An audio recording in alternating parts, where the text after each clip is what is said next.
I was the kind of child who loved make-believe. That isn't by any means uncommon, is it? I mean, it's rare that you find a child who isn't keen on make-believe. But as I got older, I didn't really let it go. So one of the things that I did a lot was to just draw the front cover of what I thought was going to be a grand epic adventure. Get kind of one page in and get bored and go on and draw the front cover of the next. I've got a drawer full of childhood drawings where it has like this grand title of some adventure that I'm going to write, and then it's got kind of written and illustrated by Alexis Deacon underneath. And then, yeah, the story doesn't go much further than one page.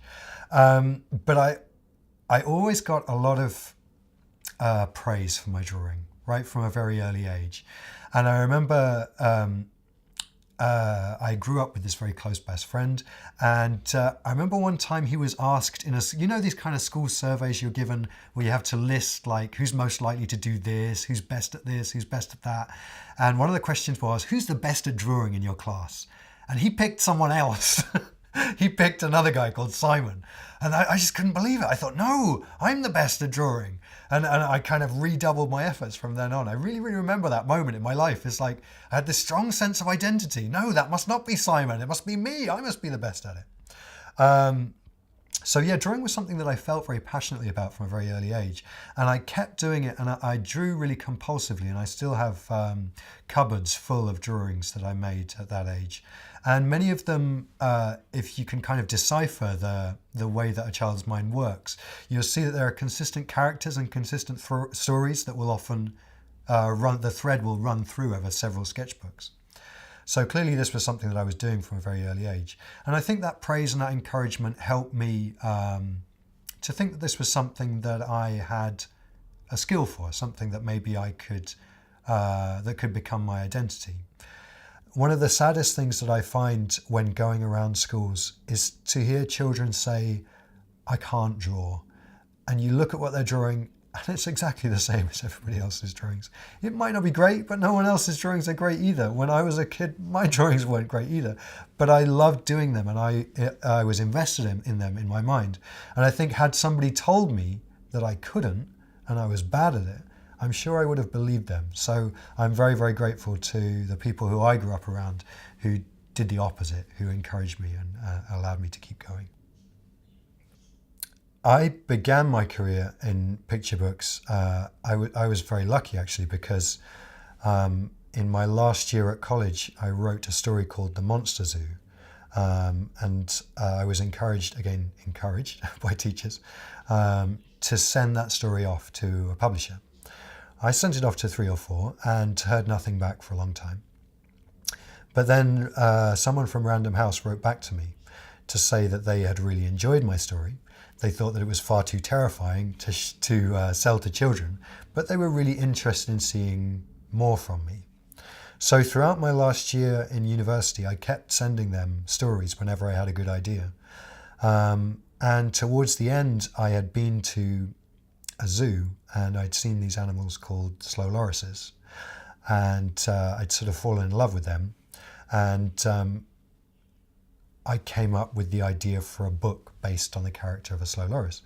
It took me a couple of months to put it together, and when I did, I put it in the post. And 2 months later, I got a letter back saying that they would like to offer me a contract for that book. So I actually got my break into illustration in college. So when I finished my degree, I went straight off into working. And there have been many, many times since where I've doubted that this is something that I can do, that I could make enough to survive.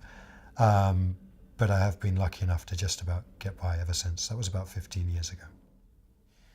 Slow Loris it did okay. It got a lot of attention in the newspapers, but it wasn't really what you'd call a success. It broke even and then made a bit of money on top, which is nice.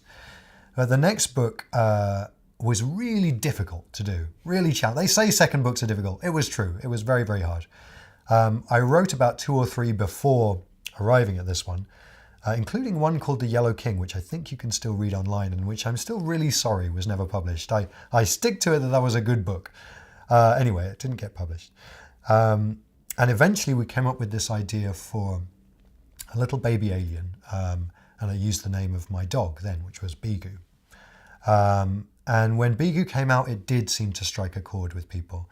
And I think that was when I realized that I had gone from being lucky enough to be published to having a career, because Bigu was really something that a lot of people picked up on.